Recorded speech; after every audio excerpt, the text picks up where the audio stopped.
Hi, and welcome to my sci-fi, fantasy, and horror short fiction roundup for February/March 2023. And if you want more story picks by me, you can check out my latest short fiction treasures column at Strange Horizons. It's online. It was published earlier this week, and there's a link in the description for the video. Okay, so my first story pick this month is Ikariana by Wen Yi Lee in Baffling magazine. Now, I just adore every last bit of this story, including the masterful opening paragraph that sets up everything you need to know for what's to follow in such a beautiful way. And it goes like this. I find her by the riverbed after the end of the world, wings tucked under her grubby ribs. Some new kind of being, or else some rich maniac's attempt to engineer Homo 2 before it all went down. Or went up. Tides, lava, nukes, spaceships. Those last ones especially aren't ever coming back down. That's a beautiful paragraph, and Lee finds beauty, tenderness, and caring in a harsh world, and stitches the relationship between the two girls, one with wings and one without, with exquisite care and skill. My next story pick is A Lion Roars in Longyearbyen by Margaret Helgadottir in Slate. Now, this story is set in a future where climate change has made much of the world difficult or downright impossible to live in, and where Svalbard in the Arctic Ocean has become a home for climate refugees. Specifically, the town of Longyearbyen is home now, in the story, to thousands of these refugees. It's also home to a zoo inhabited by cloned animals that no longer exist in the wild. The most famous animal at the zoo is Levi, a lion, and Levi may or may not be one of the last wild-born lions in the world. But now Levi is gone from his cage, and everyone, it seems, is looking for him, including one very determined hunter. In Helgadottir's story, this changed world, and the many things humanity has lost, is interwoven with several characters who all have their own reasons for trying to find Levi. I love it all, and I love the ending in all its sadness, violence, and tenderness. My next story pick is The State Street Robot Factory by Claire Humphrey in Apex magazine. And new story by Claire Humphrey, that's an immediate must-read in my book. Her story, Wooden Boxes Lined with the Tongues of Doves, published in Beneath Ceaseless Skies in 2017, is still one of my all-time favorite short stories. In this new science fiction story, we follow Darius, who lost both his legs in an accident and who now makes small robots that he crafts and then sells, trying to make enough money to live on and to buy himself a pair of legs. Humphrey sketches in the future Chicago Darius lives in and the larger world with a gentle, precise touch. I'll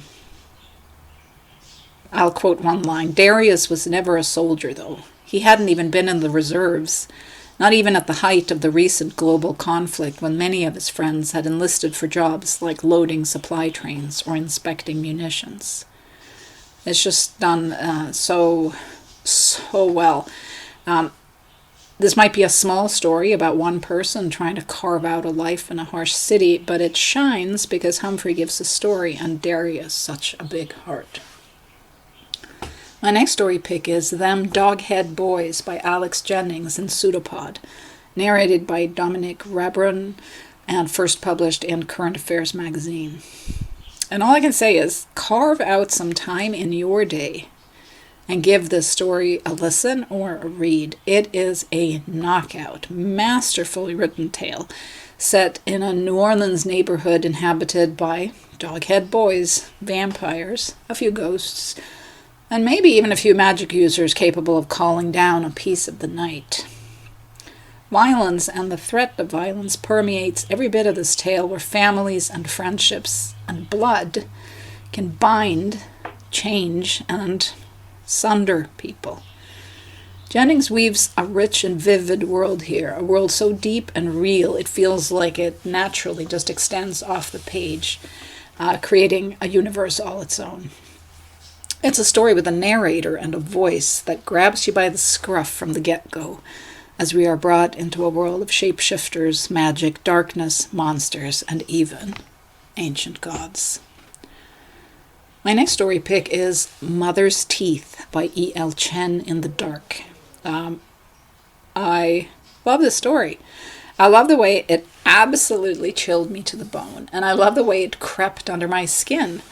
I love the way Chen twists and turns the horror in the story, making it glint of pain and grief and loneliness beneath the hunger and the fear. A boy is visited by a shadow every night, looming outside his bedroom window. The shadow brings his dead mother's teeth, and her teeth tap and chatter outside the window. And he can also hear his mother's voice whispering his name. It's brilliantly done. There's a ghost in the story, but there is also the house the boy lives in, a house with a darkness of its own that is reaching for the boy, staining the room and maybe staining souls too. Chen's prose is marvelous, tender and subtle, dark and compelling. My next story pick is Notes from a Pyre by Amal Singh in the Deadlands. Singh's story is a science fiction story about death. Does that sound bleak? It's not. Rather, this is a gentle, emotionally powerful story told in a strong yet quiet voice about a boy and the passing of his grandfather, and about the grandfather's research about the beliefs and rituals various alien species have concerning death. Singh interweaves the grandfather's research notes with the boy's account of what happens after his grandfather dies, about the rituals and rites performed, and about how the people in the family all react to this death. There's a beautiful web of connection spun between all these various people and creatures and the different ways they handle death and their dead, how they think about death, and there is a life-affirming light shining through every word and sentence of this tale. My next story pick is About Her Bones So Bleak and Bare by Matthew F. Amati and Flash Fiction Online. This is a fabulous story from the March issue of Fantastic, wonderfully evocative and rather ominous. Also from Flash Fiction, this is such a fabulous story of a transformation gone awry magazine. This issue of Choreo magazine is well worth picking up, and this is one of the great stories in it. For future, also remember the grief and loss of the past. And if you want to read another great story by Ray Maurice, I highly recommend you read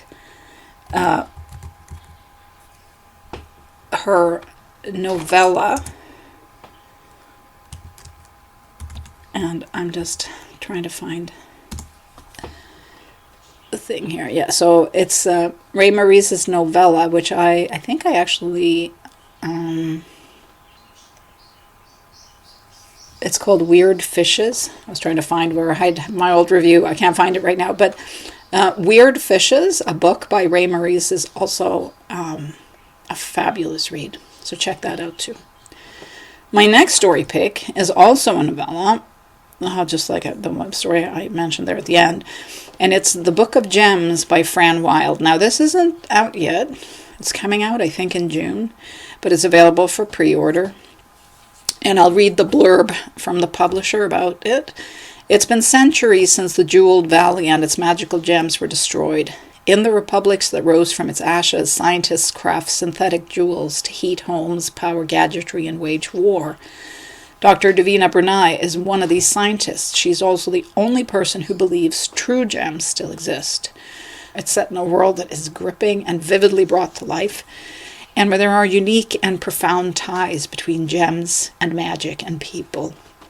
If this is really the last Gem Universe book, as seems their indication it is, then it is a worthy and quite spectacular ending. As so often in Wilde's work, there's a relationship and relationships that are the heart of the story. And in this case, it's the friendship and bond between the gem scientist, Davina Bernay, and Lurai, a young woman living in the valley who has already lost her mother at the ancient excavated Palace of Gems. The Book of Gems digs into the past and finds terrifying and beautiful treasures and maybe even a new kind of future. If you want to read more of the Gem universe, there are 2 short stories at Beneath Ceaseless Skies, Ruby Singing and the Topaz Marquise, and 2 previous novellas, The Jewel and Her Lapidary and The Fire Opal Mechanism. All right, my next story pick is Haunting the Docks by Marie Vibert at Cast of Wonders, narrated by Roderick Oust. This is such a great, perfectly hilarious flash fiction story about a sentient dock, a dock for ships on Jupiter, that is having a little bit of trouble attracting and keeping visitors. Now, why would people avoid this specific dock? Well, it might have something to do with how it seems to be haunted. Or maybe it's the somewhat problematic way the dock chooses, which is sentient, chooses to communicate with visitors. It's such a charming and funny story, and I love the very sassy bots in it too. My next story pick, my last one for this month, is Narratology by Peter Young. That's the title. The title is Narratology by Peter Young, and it is written by Cadwell Turnbull and published at Many Worlds. So this is a story about Gustave Flaubert. That's how it starts out. Something happens to him in a brothel that changes the course of his life and his creativity. So something enters him. An entity described in the story as the narrator. And for the rest of Flaubert's life, he is never free of its influence. Turns out, this narrator that sort of finds its way into Flaubert's head is not alone. And soon other narrators will test the waters with other people.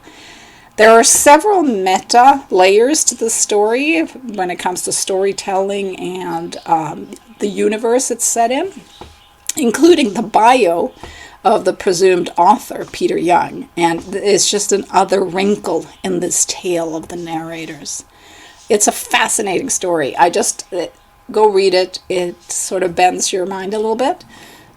Many Worlds is a writing collective, and fair notice, I recently sold a reprint to Many Worlds, which means I'm now listed as one of the collective's authors. And at Many Worlds, the object is writing stories that all fit into an overall narrative about the simulacrum.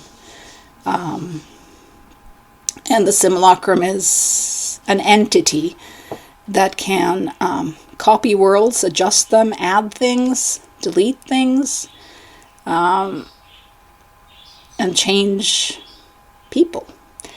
It's a fascinating concept, and you should check it out. For more about Many Worlds and more stories set in this universe, you can check it out at manyworldsforum.com.